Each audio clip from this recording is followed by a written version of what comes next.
नमस्कार मित्रांनो, स्वागत आहे आपल्या चॅनलवर जॉब विथ भूषण. तुमच्यासाठी एक चांगली जॉब ऑपॉर्च्युनिटी घेऊन आलो मित्रांनो. ही जी भरती निघालेली आहे महाराष्ट्र लोकसेवा आयोगाकडून ती भरती निघालेली आहे. एमपीएससी मार्फत महाराष्ट्र गट ब ची भरती असणारे अराजपत्रित संयुक्त पूर्व परीक्षा 2025 साठी. त्यासाठी त्याची पद जी असणार आहे सहाय्यक कक्ष अधिकारी गट ब ची भरती असणार आहे. राज्य कर निरीक्षक गट ब ची भरती असणार आहे. एएसओ आणि एसटीआय ची भरती असणार आहे.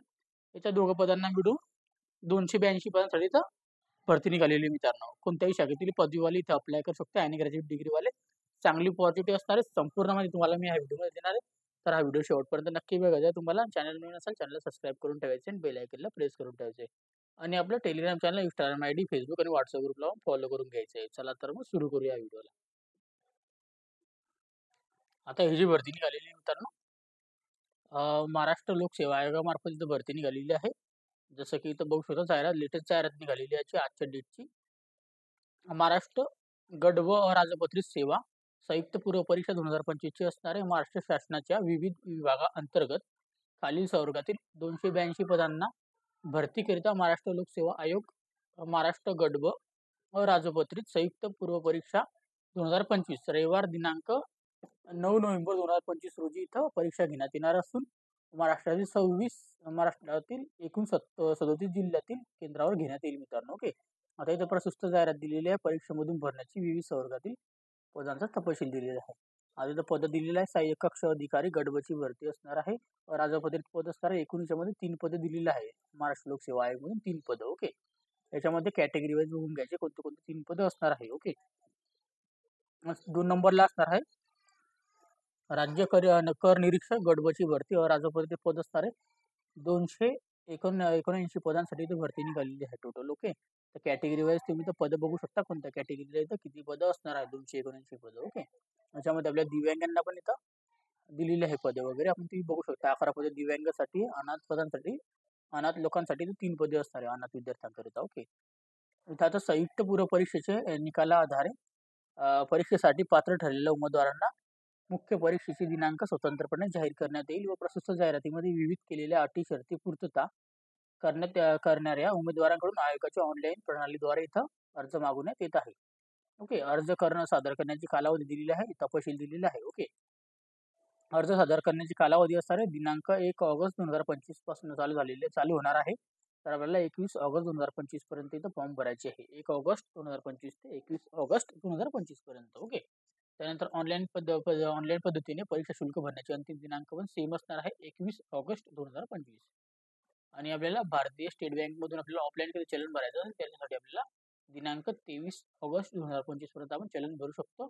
आणि चलनाद्वारे परीक्षा शुल्क भरण्याची आणि अंतिम दिनांक असणार आहे 25 ऑगस्ट 2025 मित्रांनो. ओके, त्याच्यामध्ये इथं पदसंख्यांबद्दल इथं दिलेल्या आरक्षित सर्वसाधारण सूचना दिलेल्या आहेत. पदसंख्या आरक्षणासंदर्भात सर्वसाधारण सूचना त्याच्यामध्ये आता दिलेल्या आहेत. पदसंख्या व आरक्षणामध्ये शासनाच्या संबंधित विभागांच्या सूचनेचे बदल होण्याची शक्यता आहे. कोणत्याही बदल इथे होऊ शकतो. पद इथं वाढू पण शकता, कमी पण होऊ शकता. ओके, प्रशस्त परीक्षेमध्ये आपल्या परीक्षेमधून भरण्यात येणाऱ्या विविध संवर्गापैकी जाहिरातीमधील दिनांकापर्यंत प्राप्त झालेली पदे त्यानंतर प्रशस्त जाहिरातीमध्ये नमूद केली आहेत मित्रांनो. ओके, जाहिरातीमध्ये संवर्गातील पदांव्यतिरिक्त प्रशस्त परीक्षेमधून भरण्यात येणाऱ्या उर्वरित संवर्गातील पदांना नंतरच्या टप्प्यावर समावेश होण्याची शक्यता आहे.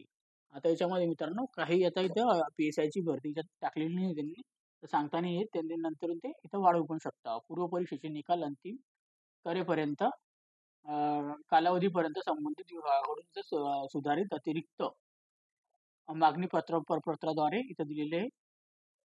मागणी पत्राद्वारे इथं प्राप्त होणारी सर्व पदे संवर्ग पूर्व परीक्षांच्या निकालासाठी विचारात घेण्यात येतील मित्रांनो. अशा आपल्याला सुधारित इथं मागणी पत्र वगैरे तपशील वगैरे पूर्व परीक्षा निकाल प्रसिद्ध करण्यापूर्वी प्रसिद्ध करण्यात येतील. त्याच्या आधारे प्रशस्त परीक्षेमधून भरण्यात येणाऱ्या पदा भरती प्रक्रिया राबवण्यात येतील मित्रांनो. अशा प्रकारची इथं म्हणजे त्यांनी इथं जाहिरात दिलेली आहे. जाहिरातीत आपल्याला प्रसिद्ध झाल्यानंतर तसेच पूर्व परीक्षेचे निकाल अंतिम करेपर्यंत नव्याने प्राप्त होणाऱ्या मागणी पत्रांमध्ये जाहिरातीतील मधून आपल्या नव्याने संवर्गासाठी तसेच सामाजिक आणि समांतर आरक्षण पदाकरिता उपलब्ध होण्याची शक्यता, विद्यमान संवर्गातील पदसंख्येतील बदल वाढ होण्याची शक्यता विचारता घेऊन इथं उमेदवारांना पूर्व परीक्षेचा अर्ज सादर करणे आवश्यक आहे. त्याच्यानंतर इथं पूर्व परीक्षेचा निकाल अंतिम करेपर्यंत कालावधीपर्यंत शासनाकडून सुधारित अतिरिक्त स्वतंत्र मागणी पत्राद्वारे इथं प्राप्त होण्याची सर्व सेवेतील पत्रे सेवेतील पदे पूर्व परीक्षेच्या कालावधी विचारता घेण्यात येतील मित्रांनो, असं इथं अटी वगैरे दिलेले आहे. ओके. याच्यामध्ये आपल्याला पूर्व परीक्षेमध्ये जाहिरातीमध्ये प्रस्तुत झाल्यानंतर शासनाकडून सुधारित अतिरिक्त स्वतंत्र मागणी पत्राद्वारे प्राप्त संवर्गातील पदांचा समावेश पूर्ण परीक्षेच्या कालावधीमध्ये पूर्वी शुद्धीकरण पत्र करण्यात येतील मित्रांनो. या मित्रांनो आता आरक्षित पदे नसल्यामुळे, पदसंख्या कमी असल्यामुळे अथवा संवर्गामध्ये समावेश नसल्यामुळे पूर्व परीक्षेसाठी अर्ज सादर केला नसल्याची व त्यामुळे निवड संधी वाया गेल्या बाबतीतची कोणत्याही प्रकार तक्रार कोणत्याही टप्प्यावर घेतली जाणार नाही मित्रांनो. ओके. आता याच्यामध्ये बघू शकता तुम्ही जाहिरात वगैरे दिलेली आहे. तिथे खेळाडू आरक्षणाबद्दल माहिती दिलेली आहे. त्यानंतर दिव्यांग आरक्षणाबद्दल इथं माहिती दिलेली आहे. कोणते कोणते दिव्यांग इथं भरू शकता फॉर्म सहाय्यक कक्ष अधिकारीला राज्य कर निरीक्षणला. ओके. इथं आपण बघून घ्यायचं इथे आपलं दिव्यांग प्रकार. त्यानंतर आपण आता पुढे जाऊया. दिव्यांग उमेदवारांची लेखनिक व अथवा अनुग्रहांची कालावधी वगैरे जास्त असते. याच्यामध्ये मित्रांनो वेतन श्रेणी असणारे सहाय्यक कक्ष अधिकारीला संवर्गातील S16 सॅलरी असणारे 44,900 ते आपल्याला 1,42,400 एवढी सॅलरी आपल्याला बघण्यात मिळते. त्याच्यानंतर S14 सॅलरी असते STI ला. ओके. त्याच्यामध्ये आपल्याला 38,600 ते 1,22,800 महागाई भत्ते व नियमित प्रमाण आपल्याला देय वगैरे असतात. ओके. चांगली प्रॉपर्टी आपल्याला असणार भारतीय नागरिकता तो इथं अप्लाय करू शकता. त्यासाठी इथं वयोमर्यादा दिलेली आहे. दोघा पदांना संवर्ग दिलेले आहे, वयोमर्यादा दिनांक दिलेली आहे आणि इथं मागासवर्गीय, त्यानंतर अमागास व मागासवर्गीय अनाथ आर्थिक दुर्बल घटक इथं वय वगैरे दिलेले आहे. खेळाडूंसाठी, माजी सैनिक वगैरे त्यांच्यासाठी, दिव्यांगांसाठी. ओके.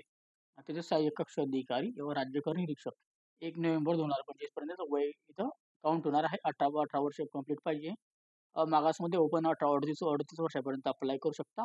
जर आपण मागासवर्गीय असाल, खेळाडू असाल तर आपल्याला 43 वर्षापर्यंत अप्लाय करू शकतो, माजी सैनिक वगैरे. ओके. अपंग वगैरे असाल आपण दिव्यांग तर 45 वर्षापर्यंत अप्लाय करू शकतो. आता वयोमर्यादा वगैरे सांगितली गेलेली आहे. कोणत्याही बाबतीत शिथिल केली जाणार नाही. तर शैक्षणिक अर्हता आपल्या इथं विद्यापीठातील पदवी पाहिजे हे त्याच्याशी समतुल्य आपल्याला असणारी शासनाची घोषित केलेली कोणतेही तस्मे अर्हता नको मित्रांनो. कोणत्याही शाखेतील पदवी वगैरे ज्यामध्ये पाहिजे आपल्याला अप्लाय करण्यासाठी. ओके. तर याच्यामध्ये आपण तुम्ही अप्लाय करू शकता. याच्यामध्ये कोणत्याही प्रकारचे अनुभव वगैरे आपल्याला लागणार नाहीये. ओके. तर डायरेक्टली याच्यामध्ये आपल्याला परीक्षेच्या आधारे निवडणूक होते. कोणतीही आपल्या इंटरव्ह्यू होत नसते. ओके. या दोन्ही पदांना मराठी भाषेचे ज्ञान आवश्यक असणार आहे. अर्हता व प्राप्त करण्याची दिनांक वगैरे दिलेली आहे. ओके. त्याच्यानंतर निवड प्रक्रिया जी असणार आहे याच्यामध्ये जसं की तुम्हाला आता मी खाली सांगणारच आहे. याच्यामध्ये आपल्याला पात्रता निवड प्रक्रिया कशी असणार आहे. आता आयोगाकडून याच्याकडून एक्झामिनेशन होत असते. सहाय्यक कक्ष अधिकारी गटबची राजपत्रित राज्य कर निरीक्षणची, विक्री कर निरीक्षणची परीक्षा होत असते. याच्यामध्ये टप्पे दिलेले आहे परीक्षेचे आपल्याला. संवर्ग दिलेले आहे, टप्पे दिलेले आहे, संयुक्त पूर्व परीक्षेचे गुण आणि मुख्य परीक्षेचे गुण असतात मित्रांनो. की सहाय्यक कक्ष अधिकारी आणि राज्य कर निरीक्षणला इथं संयुक्त पूर्व परीक्षा टप्पे जे असतात मित्रांनो 100 गुणांची पूर्व परीक्षा असते. मुख्य परीक्षा जी दोघांची 400 गुणांची असते. याच्यामध्ये आपल्याला कोणत्याही प्रकारची इंटरव्ह्यू नसते मित्रांनो. ओके. याच्यामध्ये आपल्याला आयोगाच्या संकेतस्थळावर आपल्याला प्रसिद्ध करत दिलेल्या परीक्षा योजना पद्धतीनुसार पूर्व परीक्षांचे निकाल व मुख्य परीक्षेचे अंतिम निकालापर्यंत राबवण्यात येतात मित्रांनो. ओके. मुख्य परीक्षेचे प्रवेश. आता मुख्य परीक्षा ज्यांना इथं पूर्व परीक्षा पास झाल्यानंतर आपल्याला मुख्य परीक्षांना इथं ऑपॉर्च्युनिटी मिळते मित्रांनो देण्यासाठी आपल्याला मुख्य परीक्षा. ओके. अशा पद्धतीची परीक्षा होत असते. याच्यामध्ये आपल्याला नंतर आता पुढे गेल्यानंतर पूर्व परीक्षेची अर्ज करण्याची पद्धत जी असणार आहे आपल्याला ऑनलाईन पद्धतीने इथं MPSCचा प्रोफाईल बनवावा लागतो मित्रांनो. ज्यांचा इथं प्रोफाईल असेल, वन टाइम रजिस्ट्रेशन ज्यांनी केलेलं असेल, OTR बनवलं असेल त्याला आपण OTR पण म्हणतो. तर वन टाइम रजिस्ट्रेशन आपल्याला करावं लागतं. आपल्याकडे जर असेल तर डायरेक्टली आपण इथं डायरेक्ट अप्लाय करू शकतो OTR मार्फत. ओके. तर इथं दिलेलं आहे त्यांनी आपल्याला इथं प्रोफाईल कशी बनवायची हे एकदा ती बनवून घ्यायची आणि आपल्याला इथं अप्लाय करून घ्यायचं. जिल्हा केंद्र निवडून घ्यायचं आपल्याला कोणत्या ठिकाणी आपल्याला परीक्षा द्यायची हे पूर्व परीक्षा, मुख्य परीक्षा दोघं इथं चॉईस करून घ्यायची पूर्व परीक्षेसाठी. ओके. मुख्य परीक्षेचा नंतर तो फॉर्म भरण्यात येतो. त्याच्यामध्ये आपल्याला विविध कागदपत्रे व प्रमाणपत्रे अपलोड करायची असतात. जे पण आपल्या असाल इथं आपण खेळाडू, दिव्यांग, माजी सैनिक, अनाथ, मागासवर्गीय जे पण आपण असाल त्यांची इथं चेक लायबिलिटी करायची आणि कागदपत्र अपलोड करायची आहे. तर कागदपत्रांची जी फाईल असणार PDF फॉर्मॅट असणार आहे 50 ते 500 KB पर्यंत त्याची साईज असणार आहे. ओके. कमीत कमी सगळ्यांची. त्याच्यामध्ये सामाजिकदृष्ट्या व मागासवर्गीय असल्याचा पुरावा, आर्थिक दुर्बलदृष्ट्या व दुर्बल घटकाचे असल्याचा पुरावा, वैध नॉन क्रिमिनल, त्याच्यानंतर पात्र दिव्यांग व्यक्ती असलेला पुरावा, माजी सैनिक असल्याचा पुरावा, खेळाडू असल्याचा पुरावा, अनाथ असल्याचा पुरावा, महिला खेळाडू, दिव्यांग व माजी सैनिकांचा पुरावा असं इथं आपल्याला अपलोड करावे लागतात. त्याच्यानंतर आपल्याला शैक्षणिक प्रमाणपत्र जे असतं आपण OTR वर रजिस्ट्रेशन करताना तिथं ऑलरेडी अपलोड करत असतो. तो इथं कागदपत्रे अपलोड करायची सर्वसाधारण आपल्याला इथं वेबसाईट दिलेली आहे. वेबसाईटवरूनच आपल्याला सगळे इथं लॉग इन करून आपण इथं बघू शकतो आपले रिझल्ट वगैरे सगळी काही माहिती. ओके. जिल्हा केंद्र निवडून वगैरे घ्यायची. ओके. त्याच्यानंतर याच्यामध्ये आता दिलेलं आहे परीक्षा शुल्क भरणा. तर परीक्षा शुल्कची असणार परीक्षेचे नाव असणार आहे संयुक्त पूर्व परीक्षा.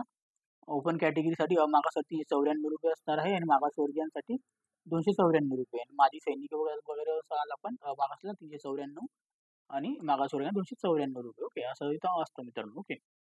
इथं तुला नॉन रिफंडेबल फी असणार आहे. ओके. सबमिट करायची फी आपल्याला इथं ऑनलाईन आपल्याला खातं तयार करून घ्यायचं इथं रजिस्ट्रेशन करून आणि ऑनलाईन पद्धतीने फ्री आपलं फी पे करू शकतो किंवा आपल्याला स्टेट बँकेच्या चलनाद्वारे आपण इथं चलन फी इथं पे करू शकतो. ओके. जे पण तुम्हाला इथं वाटत असेल ते ऑफलाईन पद्धतीने भरा किंवा ऑनलाईन पद्धतीने भरा.